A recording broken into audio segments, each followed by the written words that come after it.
pun kalau terang nggih masalah salat nggih. Terus kalau tak terangno dari awal redaksi ini Nabi, terus kalau terangno hukum fikih. Badhe niku nembe kalau terangno ilmu filosofi ne salat. Ngendikane Kanjeng Nabi Muhammad sallallahu alaihi wasallam niku teng hadis sahih mutawatir niku as-sholatu khairun maudhu'un fa aktsir aw aqilla. Kula balen malih. As-sholatu khairun maudhu'un fa aktsir aw aqilla. Jadi salat itu kebaikan yang sudah bawaannya dulu. Jadi sudah bawaannya salat itu kebaikan. Maudhu itu sesuatu sing asli. Pokoke salat itu mesti apike. Sebab niku ngendikane Nabi cek kowe ngekeh-ngekehno jumlahe salat, cek jumlahe napa sih? Dalam konteks artinya salat fardu karuan nggih, kaifiyahe karuan, aturane karuan. Terus salat niku wonten disebut an-naflul mutlak atau sunat mutlaqah. An-naflul mutlak atau sunat mutlaqah itu pantangannya hanya 3, enggak boleh ba'da subuh hatta tatlu asyamsu nggih sampai srengenge napa mlethek. Enggak oleh pas waktu zawal. Nggih niku antarane mriki pinten nak dhuwur nggih 12-5 menit nggih. Wis pokoke meh dhuwur niku mboten angsal. Niku jenenge wektu napa? Zawal. Terus nomor 3 ba'da asar nganti napa? Surupe napa? Srengenge. Larangan 3 salat ini bisa dibatalkan kalau ada sebab yang mukorin. Misalnya bar ngasar kok ana wong mati. Berarti kita angsal salat napa? Jenazah. Utawa kowe bar subuh mlebu masjid terus dhe wudu. Niku ana ulama sing darani tetep salat tahiyat napa? Masjid. Mergo sebabe nggih dukhulul masjid. Jadi hanya ada pantangan niku wau. Niki rungokno tenan nggih. Nah terus yang menjadi kontroversi mulai zaman ulama ngantos sakmangke itu kaifiyah kados traweh. Wis ora usah tersinggung niki ilmu. Teng riwayat-riwayat Bukhari Muslim, Nabi nu nak witir itu 9 rakaat. Lam yakut min hunna fi akhirihinna illa wahidah.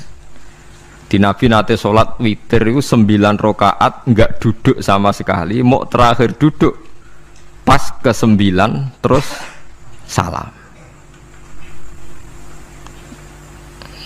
Nah, sebagian riwayat Nabi memotong sholat itu sholatul laili masna berarti 2 8 terus 1 witir. Niki rungono tenan. Sehingga ketika ada sholat traweh yang 4 rakaat tanpa tasyahud, sebetulnya secara fikih pasti kita sepakat sah.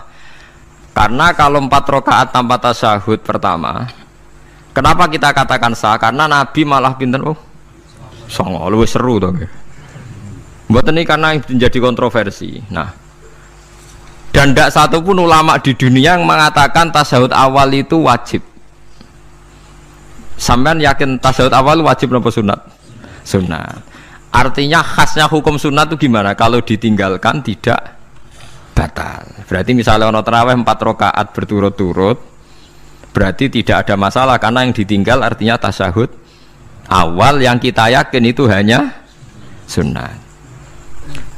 Tapi dasar ra cocok itu didadekno masalah kan. Dalile apa ya? Dalile ra cocok. Lah sing darani masalah padahal darani tasyahud awal iku sunat. Kowe salat zuhur tasyahud awal sunat atau wajib? Sunat. Nak sunat tuh khas ya, ditinggal batal lho ora? Mboten. Tapi nak sing ra cocok ya batal. Hukum ono cocok ra cocok. Mboten iki kula terangno hukum. Nah, traweh itu yang kontroversi ini teng kitab Majmu' karangan Imam Nawawi. Ya akal-akalane tiang-tiang niku. Kula nganti sakniki kan mboten nate ngimami, tapi nggih tak kandhani imam. Supaya ke niat ngakali pangeran. Tapi pangeran bakali ya ora kena. Ngeten, ini dawuh Imam Syafi'i. Tarawih itu kalau terakhir kan pinten? 3 rakaat ya. Kan 2 rakaat dulu. Lalu pas 2 rakaat itu pas witir, yang witir kok tarawih. Yang terakhir witir 3 rakaat itu 2 rakaat sampean niate witir napa? Witir. Setelah 2 rakaat sampean salam ndak? Salam. Itu menjadi sholat teraneh di dunia. Karena kue muni witir tapi jumlahnya 2. Nah, itu sholat teraneh napa di dunia.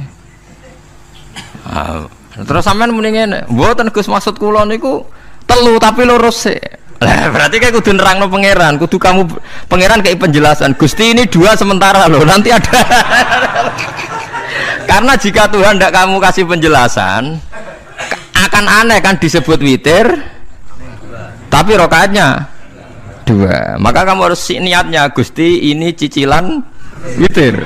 Nah, sehingga jangan kira engkau 2, tapi ini nanti 3. Nah, itu makanya setiap bilalnya atau matinya kan solu sunnatan rok'ataini minal witri. Jadi diumumkan sholatlah 2 rakaat tapi yang 1 paket dengan cicilan witir. Lah itu lucu. Karena Anda sekali bilang itu witir berarti Anda bohong kan, nyatanya 2 rakaat. Tapi kritiknya Imam Syafi'i ini kan lucu. Imam Syafi'i yang imam kita itu mengkritik itu sholat aneh kalau begitu. Sholat itu kalau sudah salam itu dianggap sholat mustaqillah, sholat yang mandiri. Nggak bisa sholat kok bertakluk dengan sholat setelahnya. Sholat itu kalau sudah dimulai takbir, diakhiri salam ya selesai dan menjadi sholat yang mandiri. Nggak bisa sholat yang mandiri nih. Engkau nasibku ngenteni yang 1 itu. Iso sholat nggak selesai yo. Selesai. Sebab itu seharusnya witir agak resiko ya 2 rakaat langsung tasyahud awal, engkau terus tambah 1 rakaat. Kados mirip maghrib lah, mirip apa? Maghrib. Tapi itu kan masalahnya tidak populer juga. Nah itu. Akhirnya diakali wa shollu sunatan minal witri nggih. Tembriki ono minal witri kan? Itu kalau diterjemahkan salatlah kalian paket witir tapi ganjil sih, paket witir tapi gendep sih. Tapi ini sementara Gusti, tapi kan kita sih bingung itu cara pangeran juga bingung tenan ngadepi. Nah makanya itu nak cara kula ya ora usah dijerok-jerokno pokoke ngono iku ya. Dadi barang keliru kadang ya muga-muga sepuro pangeran ya ora usah ngono iku. Dadi nak salat kayak nak cara Sayyidina Utsman itu memang beliau bilang 2 rakaat itu berdiri sendiri karena salat itu setiap 2 rakaat selesai. Setelah salam itu selesai. Nanti yang witir ya 1 itu. Makanya 2 itu rasa ana witir-witiran cara Sidina Utsman. Mergo Nabi dawuh wa autir bi wahidatin. Kemudian salat-salat Anda yang 2 itu ditutup witir. Berarti ya yang salat kedua ya sholli sunatan ya biasa saja nafal mutlak. Enggak usah nyinggung-nyinggung napa? Witir. Oke. Loh ini penting sekali karena nyatanya ada witir kan? Nyatanya tidak nopo witir. Lah nanti yang 1 terakhir witir. Ya tapi adatnya ngoten niku. Jadi ini perlu sampean ketahui, salat itu memang banyak masalah di secara fikihnya. Karena tadi kalau sampean niat witir, setiap sudah salam itu kan berarti selesai dan berdiri sendiri. Lah kok suwe-suwe nak rakaat sing terakhir batal lah berarti sing ngarepe melok batal. Mergo sak paket koyo capres mbek napa? Cawapres. Ya ora iso salat kok ono. Ah itu paham ya. Terus niku kaifiah salat. Di sampean memang akal-akalan tenggene witir pun bener solu sunnatam minal witri rakaataini. Dadi niku rontok bener ya rontok ngawur. Dadi ngawurnya itu tadi wong salat niku mustaqillah setelah ditutup salam selesai kok bergantung. Hanya nasib 2 ini kan bergantung setelahnya kan. Mana ada sholat kok sudah ditutup berkaitan. Mulane kula niku nak witir ya ora tau tak niati witir. Wong kula ora cocok mbek pengumuman niku ora pati cocok. Tapi kan kula makmum, ora malek dihisab kan cara salah ya. Usolli sunatan anut imam teng ati kula mpun sesuai. Nah, ame salah ya malah salah, nak bener ki melok napa? Bener, tepak-tepakan wonten mawon. Jadi kalau ini wong alim fikih tapi paling tersiksa mergo kalah mbek adat, kalah mbek napa? Adat. Ya piye? Nentang adat ora apik. Jare Nabi kono umume wong ya melok umume wong. Nek wong pintu ya melok napa? Pintu. Nah itu intinya Imam Syafi'i harusnya punya rasa malu orang yang mengatur sholat sedemikian rupa. Sebetulnya sholat itu niatem salah lah, kelira-keliru lah. Wong sholat itu wis apik, ora usah detail-detail napa niat. Lalu dari Imam Syafi'i kowe mlebu masjid niat duha ya untuk tahiyat masjid, niat tahiyat masjid nek waktu duha ya untuk duha. Karena wis barang apik, wis piye-piye tetep apik. Ngono, dadi ora usah ribet-ribet niat ngono bae wong barang apik. Paham ya? Tapi kan sederhana kan sebetulnya kita tidak perlu bulat, tidak perlu apa bulat. Paham gitu. Terus ini penting. Nah, terus yang ketiga masalah kesunatan jamaah dan tidak. Ini kalau terang detail. Menurut hukum fikih, tahajud itu jelas gak disunatkan jamaah. Witir juga gak disunatkan jamaah. Tapi semua ulama yang bilang tidak disunatkan itu gak ada yang memfatwakan hak batal kalau berjamaah. Jadi tidak ada yang bilang dikatakan batal kalau jamaah. Cuma tidak disunatkan jamaah. Tapi Rasulullah itu pernah main di salah satu sahabat di waktu duha. Sahabat itu sakit, ingin ngundang Rasulullah, kepengen dalamnya di kenangan nanti tinggi sholat sinten Rasulullah. Ternyata Rasulullah ketika sholat, anak-anak dan istrinya yang sakit tadi ikut jamaah dan Nabi membiarkan. Bahkan Nabi sempat ngatur soft. Padahal itu satu bentuk sholat yang kategorinya nggak disunatkan apa? Jamaah. Itu makanya Imam Nawawi bilang sholat-sholat yang nggak disunatkan jamaah itu masih boleh jamaah, seperti witir, duha. Nggih, tapi aja terus jadi gerakan tahajud bersama. Nah niku kula ora cocok nih. Wong ora kepen tahajud kok dijak napa? Tahajud. Kula nggih nate dipamiti Gus nek ana tahajud bersama. Cangkem ora usah. Wong sing ngeloni bojone lagi ibadah, bocah ibadah sing ora enak. Mergo jare Nabi wis jelas wa fi buti ahadikum sedekah. Tadi kowe iku malah lucu. Wis ibadah kok bocah apa?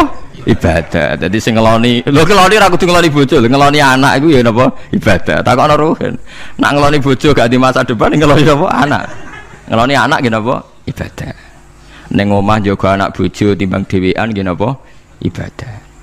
Mulane kula nu rapati cocok nek ana tahajud bersama oleh tapi aja dadi gerakan. Nek sing pun nglampahi nggih monggo, sing umate seneng nggih monggo, itu tetap baik. Tapi baiknya bergantung sejauh mana ini tidak dimasalkan. Sekali dimasalkan tetap tidak napa baik. Karena nanti punya akibat yang sedang baik diajak baik yang lain, dari baik nikmat menjadi baik gremeng itulah itu perkara kan. Hanya orang kan sepakat kan nak ngumpuli bojo ibadah, kabeh ulama sepakat kan. Dan itu penggemarnya banyak. Terus dijak ibadah yang penggemarnya sedikit. Dasar imamnya ra cocok. Lah itu kan resiko agama dikomentari kan tinggi. Makanya tidak usah dimasalkan. Sing kelon ya keben, sing turu ya napa? Keben karena turu ki ibadah kan. Wong turu niku mari ra maksiat. Wong zina mergo ora turu. Wong maling mergo ora turu.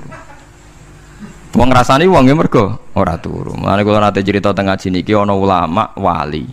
Saking seneng ibadah nganti janggal. Ana gak wali sing makome kaya aku. Ditudono wali sing saurip-uripe turu kecuali salat fardu. Yaiku wali sing setingkat kuwi. Mboten trimo Gusti tapi niku kok turah turu ya takokno sesuk. Kena apa kok turah? Turu. Jebule tak takoki kena apa jenengan turah turu? Ya wong turu ora iso maksiat. Tapi nak kue poso tahajud itu jenenge wong melek tepatine nduk ndi-ndi tetep paling selamat iku apa turu. Akhirnya ngakoni dene jebule alim kuwe lah ya dadi turu iku iso dadi wali. Go wong turu ora ngarah zina, ora ngarah maling, ora ngarah ngrasani wong. Dadi mulane akeh wali sing berangkat saka napa turu. Mulane Ashabul Kahfi iku wali sing kramate iku turu suwi. Mergo turu iku nak tepak niku iso dadi napa? Wali. Mulane kenapa keramat Ashabul Kahfi napa turu. Tapi aja tiru. Lha iki cerita ilmu, dari ilmu ora kudu setujoni niki ilmu. Difaham nggih dados. Kula piyambak pribadi belum pernah tahajud jamaah sama istri saya. Kula piyambak nggih jarang tahajud. Tapi memang saya beritahu kalau sholat yang kesunatannya itu tidak jamaah, sebaiknya jangan dipaksakan jamaah. Karena kadang fadilahnya disirron. Kalau balik ini malah seperti sodakoh. Kalau zakat wajib itu sebaiknya diumumkan supaya orang tahu bahwa dia sudah melakukan kewajiban. Tapi kalau zakat tidak wajib sebaiknya sirron, sebaiknya rahasia. Begitu juga sholat jamaah itu kenapa baik di sholat fardu? Karena kalau yang tidak jamaah kan dikira dia tidak sholat. Makanya kesunatannya sholat fardu napa jamaah. Tapi selalu potensi riya, sum'ah, pamer itu ada sehingga ada sholat-sholat yang dari awal didesain supaya tidak kelihatan orang, yaitu sholat nggak usah berjamaah plus baik di rumah. Semua ulama ijma sholat sunat itu baik di rumah apa di masjid? Di rumah. Di rumah, di dalam kamar sama di kamar tamu, ruang tamu baik di dalam kamar. Bahkan Nabi nyebut sholat fiko ibaitiha di kamar paling dalam. Lah bagaimana mungkin sholat yang sudah didesain siron begini, misalnya kayak tahajud, disunatno bengi-bengi ben ra wong roh, disunatno ning jero kamar ben wong ra roh. Jebule jamaah kan jadi aneh kan. Tapi kan nentang ya goblok, barang apa kok mbok tentang. Ya tapi kowe tenanan ya goblok kok ora sunah Nabi ki, Bang. Mulane aku ora takok itu yang jenengan takoki kok ngubang-ubang. Lah makane aku wong alim dadi bingung. Bingunge iku mergo akeh ilmune ora kok koyo bingungem. Ya tapi sing jelas peminat ibadah kelon itu lebih banyak. Niku mau sing mesti niku. Karena Anda harus sepakat kan kelon niku napa? Ibadah. Kita sepakat kan. Dan itu peminatnya banyak. Itu sekali ada pengganggu pasti dikomentari tidak baik. Padahal pengganggu nih ngajak tahajud. Itu akhirnya kan tahajud jadi korban dikomentari gara-gara penggang. Nah itu yang saya tidak senang. Dieling-eling. Yang keempat ini makom saya tapi jangan sampai tiru. Ada torikoh namanya mulamatiyah yang pernah disebut di mana ya mulamatiyah. Orang yang mau coba malamatiyah. Ada ulama itu seumur-umurnya itu tidak pernah sholat qobliyah ba'diyah. Tapi udah tiru, kalau ngomong saya ulang-ulang jangan tiru.